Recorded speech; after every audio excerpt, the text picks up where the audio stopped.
have opened in Ethiopia's general election as conflict rages in parts of the country, meaning many people will not be able to vote. In fact, the whole northern region of Tigray, which has been trying to recover from a brutal civil war that ended in 2022, has been totally excluded from the poll. Iran has damaged 20 US military sites since the start of the war, satellite images and videos analyzed by BBC Verify show, suggesting the attacks are more extensive than publicly acknowledged. Iran has targeted key facilities across 8 countries in the Middle East since the end of February, causing millions of dollars of damage to state-of-the-art air defense systems, refueling aircraft and radars. 4 nurses who were being treated for Ebola caused by the Bundibugyo strain of the virus have been discharged from a hospital in Bunia in the Democratic Republic of Congo, DRC. After recovering from the disease, the World Health Organization, W, said on Sunday. More recoveries are expected, especially when people are diagnosed early and able to access care, and as the response to the outbreak intensifies. Washington has put forward a proposal to de-escalate hostilities in Lebanon, a United States official has told Al Jazeera, adding that Secretary of State Marco Rubio has held separate talks with Lebanese President Joseph Aoun and Israeli Prime Minister Benjamin Netanyahu. The statement was made after Israel's military took over the Medville Beaufort Castle just north of the Litani River in southern Lebanon, as it conducts its deepest push into the country in decades. US political commentators Cenk Uygur and Hassan Piker say they had been barred from entering the United Kingdom, and British authorities cited their public comments about Israel as the reason for the decision. United States-based online political news and commentary network said he learned of the restriction while trying to board a flight to London, where he was scheduled to attend the SXSW London Festival, Oxfam Festival, and deliver a speech at Oxford University. Iran's Islamic Revolutionary Guard Corps, IRGC, says it launched a retaliatory strike on a base used by US forces that it claims was used for an attack on an Iranian communications tower, with Kuwait saying it intercepted air attacks. Following the aggression of the US Army on a communication tower on Sirik Island in Hormozgan province an hour ago, the IRGC Aerospace Force fighters targeted the airbase where the aggression originated, and the predicted targets were destroyed, the IRGC said in a statement cited by the semi-official Fars news agency on Monday. The National Accountability Bureau, NAB, has launched an inquiry into the alleged illegal issuance of No Objection Certificates, NOCs, by the Sin Building Control Authority, SBCA, for marriage halls and marquees, as well as the construction of commercial buildings on amenity plots in Karachi. Acting on complaints, NAB has sought a detailed report from the SBCA on alleged violations, financial losses to the National Exchequer, and reasons for the authority's failure to act against unauthorized constructions. The Punjab Education, Curriculum, Training and Assessment Authority, SPECT-A, has started the registration process for Grade 8 students appearing in the annual examination 2026-27 through its Item Bank system, IBS. According to an official notification issued by PKF, all public schools registration are being directed to complete the registrations of Grade 8 students using their official school login credentials on the IBS portal. Former Australia opener David Warner praised Pakistan all-rounder Arafat Minhas after his impressive one-day international debut in the opening match of the series against Australia at the Rawalpindi Cricket Stadium. Warner shared a picture of Minhas on his Instagram story and congratulated the young cricketer for his outstanding performance.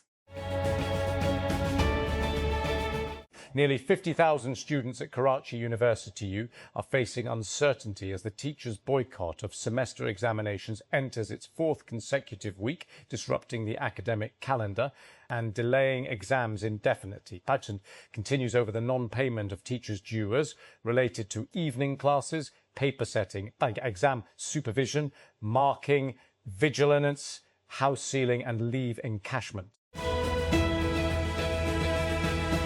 Dell is bringing back the XPS 13 after briefly dropping the XPS brand last year. The new model returns as a premium Windows Ultra portable aimed at buyers looking for a more affordable alternative to Apple's MacBook Neo. Dell says the new XPS 13 is the thinnest and lightest version of the laptop it has ever made. It measures 12.7mm thick and weighs 2.2 pounds, making it smaller and lighter than Apple's rival machine.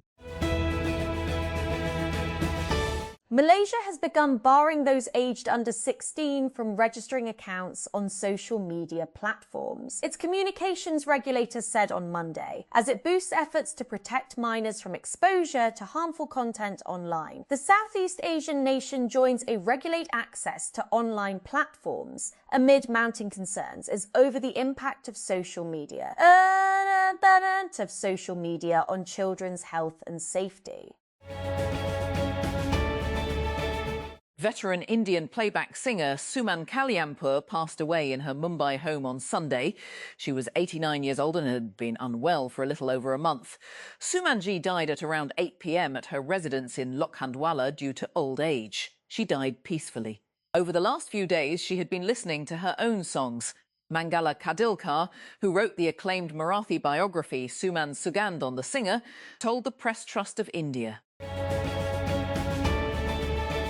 Rescuers in Laos say they are investigating a possible knocking response deep inside a flooded cave network where 2 men are believed to remain trapped. The development could indicate possible signs of life, but rescuers stress they need to investigate further before saying for sure whether the knocks are from the stranded men. The United States military says it has struck Iranian military sites, and Iran's Islamic Revolutionary Guard Corps, IRGC, says it has targeted a US base in response, the latest in a series of exchanges as negotiations to end the 3-month US-Israel war on Iran are conducted. US President Donald Trump also on Monday described Iran as eager to reach an agreement.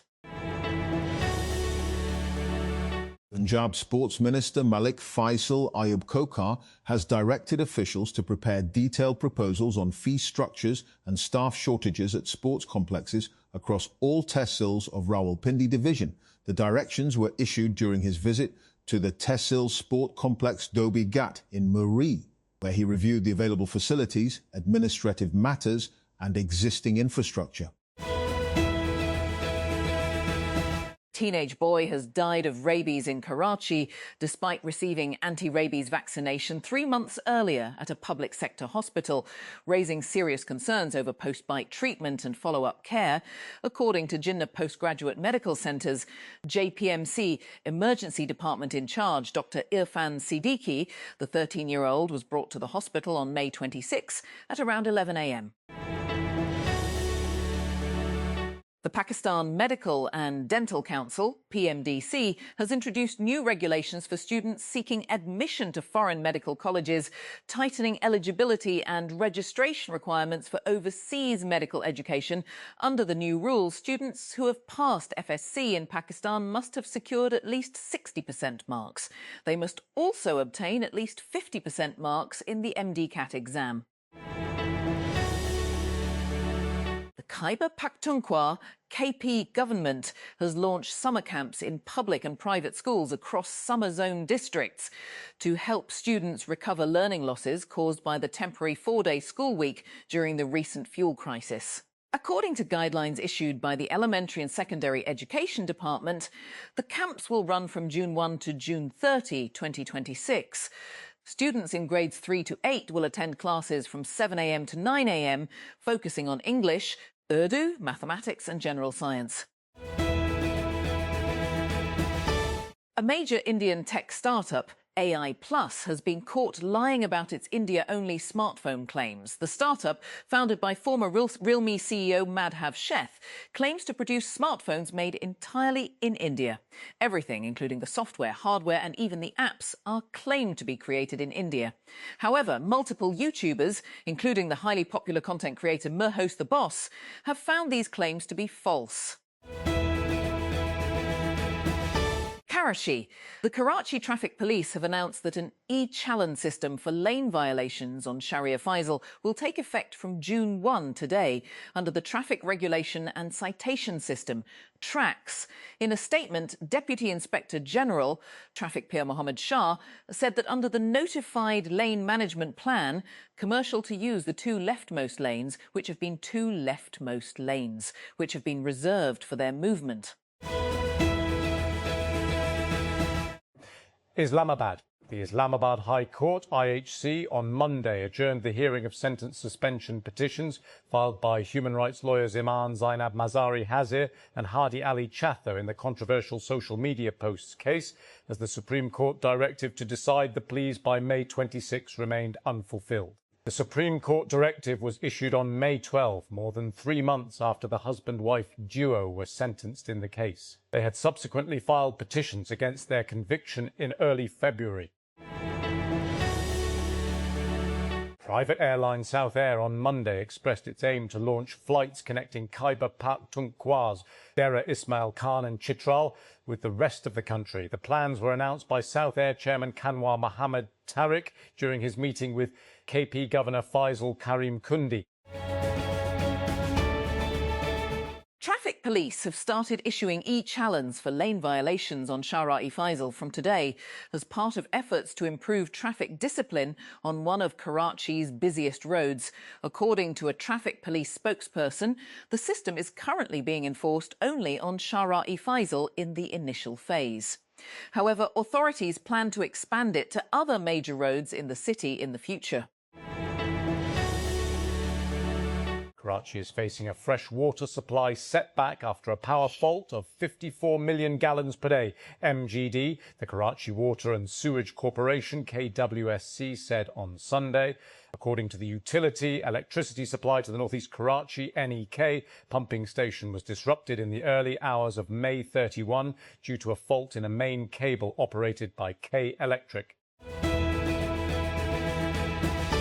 The Pakistan Telecommunication Authority, PTA, has issued a public warning stating that the sale and purchase of foreign SIM cards within Pakistan is illegal and punishable under the law. The regulator urged citizens to refrain from engaging in such activities, emphasising that violations could result in serious legal consequences. According to the advisory, individuals involved in the unauthorised trade or use of foreign SIMs may face a range of penalties. PTA highlighted that unlawful activities related to foreign SIM cards can undermine regulatory compliance and may be subject to strict enforcement measures. With the monsoon season less than a month away, construction work on 3 planned underpasses along Peshawar Road has yet to formally begin, raising concerns about potential delays to Rawalpindi's ambitious signal-free corridor project. The underpasses planned at Racecourse Park, Army Graveyard and Charing Cross form a key part of a 25-kilometre signal-free corridor connecting the Islamabad Expressway with motorway Chowk. MSI has introduced the MegVision X2 AI Plus, a new high-end gaming desktop that places AI more visibly at the centre of the system. Instead of only relying on software tools or a dedicated AI key, MSI has built a secondary display into the front of the PC case to house an AI pet to talk to. The European Union's top diplomat, Kaja Kallas, was welcomed on Monday by Deputy Prime Minister and Foreign Minister Ishaq Dar. Ahead of a strategic dialogue being held in Islamabad, state-run PTV showed visuals of Kallas being welcomed at the Ministry of Foreign Affairs by Dar and meeting officials. Washington reports that the United States and Iran are close to extending a ceasefire and reopening the Strait of Hormuz have sparked an intense debate in Washington about the future of U.S. policy toward Tehran. The discussion extends far beyond the White House. Some of America's most influential think tanks, research institutions that often shape policy debates and supply experts to successive administrations, are offering sharply different assessments of Iran, the consequences of the recent conflict, and the political risks facing U.S. President Donald Trump as he heads toward the 2026 midterm elections.